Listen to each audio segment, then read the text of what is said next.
Hi guys, நம்ம இன்னைக்கு டோரிமானோட story தான் பார்க்க போகிறோம். நம்ம நிறைய கார்ட்டூன்ஸில் பார்த்துருப்போம் டோரிமானை பற்றி. அவங்கிட்ட நிறைய கேஜெட்ஸ் இருக்கும் சொல்லிட்டு நம்ம எல்லாருக்கும் பார்த்துருப்போம். பட் நம்மளுக்கு டோரிமானோட ஸ்டோரி தெரியுமா? தெரியாது. வாங்க நம்ம வீடியோக்குள்ள போகலாம். AR kids world.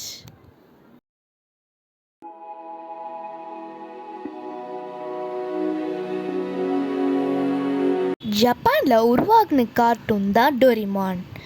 1969 தான் உருவாக்குனாங்க. அவங்களோட பேர் ஹிரோஷி ஃபுஜிமோட்டோ, மோட்டோ அபிகோ.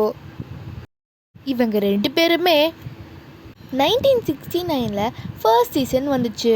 பட் அது சரியா போல. ஆனால் 1970s செகண்ட் சீசன் வந்துச்சு.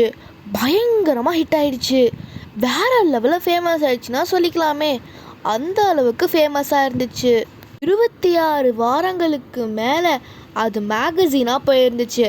அண்ட் அதே டைமில் காமிக்ஸ் புக்காகவும் போயிருந்துச்சு.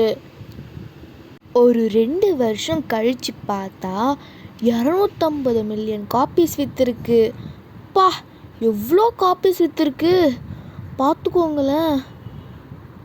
அதுக்கப்புறம் இவங்க ரெண்டு பேருமே, அதாவது ஹிரோஷி ஃபுஜிமோட்டோ, மோட்டோ அபிகோ, இவங்க ரெண்டு பேருமே 1970s இது கார்ட்டூனாக ரிலீஸ் ஆயிடுச்சு. ஓகே, இப்போது இந்த கார்ட்டூன் எப்படி ரிலீஸ் ஆயிடுச்சு இது பார்த்தோம். இப்போது நம்ம ஒரு ஒன்லைன் கான்செப்ட்குள்ளே போகலாமா? வாங்க இப்போ நம்ம போகலாம். ஒரு சின்ன பையன், அவனோட பேர் செவாஜி நோபி. ஓகேவா? அந்த பையன் என்ன திங்க் பண்ணுறான் அப்படின்னா, நம்ம வீட்டில் வறுமையாக இருக்கும், அதாவது நம்மளுக்கு பிடிச்ச திங்ஸை நம்மளால் வாங்க முடியலையேன்னு ஒரு கவலையாக இருந்திருக்கான். அப்போது தாத்தா தானே காரணம். ஆனால் நம்ம தாத்தாவோட ஜென்ரேஷனல் தான் நம்ம வந்திருக்கோம் சொல்லிட்டு அவன் ஒரு டைம் ட்ராவல் மிஷினை யூஸ் பண்ணி தாத்தாவோடைய காலத்துக்கு அவன் வந்துடுறான். அவனுடைய தாத்தாவோடைய இடத்துக்கு போகிறான். அப்போ போயிட்ட பிறகு பார்க்குறான், அவனுடைய தாத்தா சரியாக படிக்காத இருந்ததாலையும் ப்ளஸ் திட்டும் வாங்கிட்டு இருக்கான். அப்போது நம்ம ஏன் தாத்தாவோடைய லைஃப் ஸ்டைலை மாற்றக்கூடாதுன்னு யோசிக்கிறான். இப்போது தாத்தாவோடைய லைஃப்பை நம்ம மாற்றிட்டோன்னா நம்ம லைஃப்பும் நல்லா இருக்கும் சொல்லிட்டு, அது மட்டும் இல்லாமல் தாத்தாவுடைய கஷ்டத்தையும் தாங்கிக்க முடியாமல் அவனுக்கு தாத்தாவை ரொம்ப பிடிச்சிச்சு. அவனுடைய தாத்தாக்கு ஹெல்ப் பண்ணணும்னு யோசிச்சான். அப்போதான் இந்த ஐடியா அவனுக்கு வந்துச்சு. அவன் திரும்பி அவனுடைய இடத்துக்கு திருப்பி போகிறான். அப்போது இவன் ஒரு ரோபோ ஃபேக்ட்ரிக்குள்ளே போகிறான். அதுக்குள்ளே போகும்போது நிறைய ரோபோட்ஸ் இருக்குது. ஆனால் அவனுக்கிட்ட அவ்வளவா காசு இல்லை வாங்கிறதுக்குன்னு. ஸோ அவன் சொந்தத்தில் ஒரு ரோபோட்டை தயார் பண்ணுறான். ரோபோட்டெல்லாம் தயார் பண்ணிட்ட பிறகு ஒரே ஒரு ரோபோட் மட்டும் எடுத்து வச்சுக்கிறான். அவனுடைய தாத்தாவுக்காக எடுத்து வச்சுக்கிறான். அந்த ரோபோட்டோட பேர் தான் டோரேமான்னு பேர் வச்சுருக்கான். ஒரு நாள் டோரேமான் படுத்து ரிலாக்ஸ் பண்ணிகிட்டு இருக்கும் போது ஒரு எலி காது கடிச்சு வச்சிருச்சு. அதுக்கப்புறம் டோரேமான் அதோடைய காதை பார்த்து உடனே பயந்துச்சு. ஐயோ, என் காது போயிடுச்சுன்னு கத்த ஆரம்பிச்சிச்சு. அதுக்கப்புறம் டோரேமானை ஒரு சர்ஜரி ரூமுக்கு கூட்டிகிட்டு போகிறாங்க. பார்த்தா அதோடைய 2 காதுமே எடுத்துட்டாங்க. அன்னிலேருந்து டோரேமானுக்கு எலினாலே பயம் வந்துருச்சு. அதுக்கப்புறம் டோரேமான் கொஞ்சம் கொஞ்சமாக ப்ளூ கலரில் மாறுறான். அதுக்கப்புறம் செவாஜி நோபி சொல்கிறான், நீ டைம் ட்ராவல் பண்ணி என்னுடைய தாத்தா கிட்ட போய் நீ என்னுடைய தாத்தாவுக்கு ஹெல்ப் பண்ணு சொல்லிட்டு அதை அமுச்சு வைக்கிறான். அதுக்கப்புறம் டோரேமான் டைம் ட்ராவல் பண்ணி அவனுடைய தாத்தா இருக்கிற இடத்துக்கு போகிறான். நோபிட்டா ரொம்ப பயந்துட்டான். நீ யாரு அப்படின்னு சொல்லி கேட்குறான். ஒரு குண்டு மூஞ்சி முன்னாடி வந்து நின்றா எப்படி இருக்கும் அந்த அளவுக்கு பயந்துட்டான். அதுக்கப்புறம் டோரேமான் இவனுக்கு எல்லாத்தையும் சொல்லி புரிய வைக்கிறான். அதுக்கப்புறம் நோபிட்டா அவங்க அம்மா கிட்ட போய் இன்ட்ரடியூஸ் பண்ணுறான் டோரேமானை. இவங்க ஒரு பெரிய குடும்பமாயிடுறாங்க. அதுக்கப்புறம் நோபிட்டா அவங்க ஃப்ரெண்ட்ஸுக்கெல்லாம் இன்ட்ரடியூஸ் பண்ணுறான். அதுக்கப்புறம் இவங்க ஒரு பெரிய ஃப்ரெண்ட்ஸாகவே ஆயிடுறாங்க.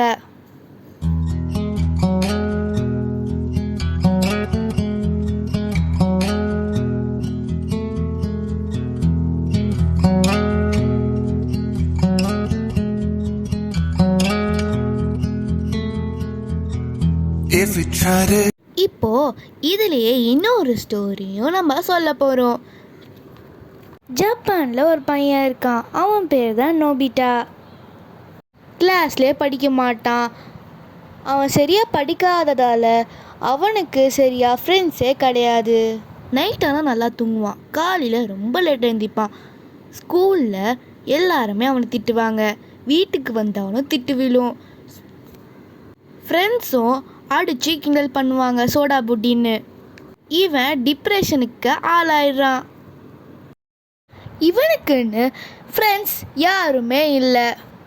அவன் டிப்ரெஷனில் ஏதோ ஒரு கேரக்டர் முன்னாடி நிற்கிற மாதிரியும் அவன் தனக்குத்தானே பேச ஆரம்பிக்கிறான். அவங்க அம்மா அப்பா என்ன நினச்சாங்கன்னா அவன் இன்னும் விளையாடுறான்னு நினச்சி சாதாரணமாக விட்டுட்டாங்க. இப்படியே நாளடைவில் அவன் யாரு கூடயுமே பேசாமல் அந்த கேரக்டர் கூடயே பேச ஆரம்பித்தான். அதனால் அவங்க அம்மா அப்பாவுக்கு பயம் வந்துருச்சு. அவனை ஒரு நாள் டாக்டர்கிட்ட கூட்டிகிட்டு போகிறாங்க. டாக்டர் அவனை செக் பண்ணிவிட்டு சிசோஃபேனியா டிசார்டர் இருக்குன்னு சொல்கிறாங்க. அவனுடைய அப்பா அம்மா அவன்கிட்ட இப்படி ஒரு கேரக்டரே இல்லைன்னு அவன்கிட்ட எவ்வளவோ எக்ஸ்பிளைன் பண்ணுறாங்க. ஆனால் அவன் கேட்கல. கடைசியில் நோபிட்டா ரொம்ப டிப்ரெஷனுக்கு ஆளாயிரான். ஒரு நாள் நோபிட்டா தனக்கு தானே சுட்டு கொன்னுக்கிறான். இந்த ஸ்டோரி தான் நோபிட்டாவோட ரியல் ஸ்டோரி. இந்த கார்ட்டூன் ஸ்டோரி நிறைய பேர் உண்மைன்னு சொல்கிறாங்க, பொய்ன்னு சொல்கிறாங்க. இதை பற்றி இந்த ஸ்டோரி எழுதின ரைட்டர்கிட்ட போய் கேட்குறாங்க. ஆனால் அவர் உண்மைன்னு சொல்ல, பொய்ன்னு சொல்லலை. அதனால் இந்த ஸ்டோரி ஒரு புரியாத புதிராகவே இருக்குது. சின்ன குழந்தைகளிருந்து பெரியவங்க வரைக்கும் பிடிச்ச டோரிமான் கார்ட்டூனாக இருக்குது. ஸோ செல்லக்குட்டீஸ், படிப்பும் திறமை தான், ஆனால் படிப்பு வரலன்னு கவலைப்படாதீங்க. நாம் அனைவரும் ஒரே மாதிரி திறமை இல்லாமல் இருக்கலாம். ஆனால் அனைவருக்கும் திறமையை வளர்த்து கொள்ள ஒரே மாதிரி வாய்ப்புகள் உள்ளன. இது அப்துல் கலாம் ஐயா சொன்ன வார்த்தைகள். ஸோ செல்லக்குட்டீஸ், வாய்ப்புகளை பயன்படுத்தி வாழ்க்கையில் வெற்றி பெறுங்க.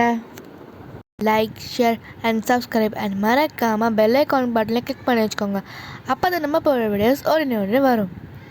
யாருக்கெல்லாம் டோரிமானை ரொம்ப பிடிக்குமோ கமெண்ட் பாக்ஸில் ப்ளூ கலர் ஹார்ட்டை சேர்த்துற விடுங்க. தேங்க்ஸ் ஃபார் வாட்சிங் செல்லக்குட்டீஸ். நம்ம அடுத்த வீடியோவில் சந்திப்போம். பாய்.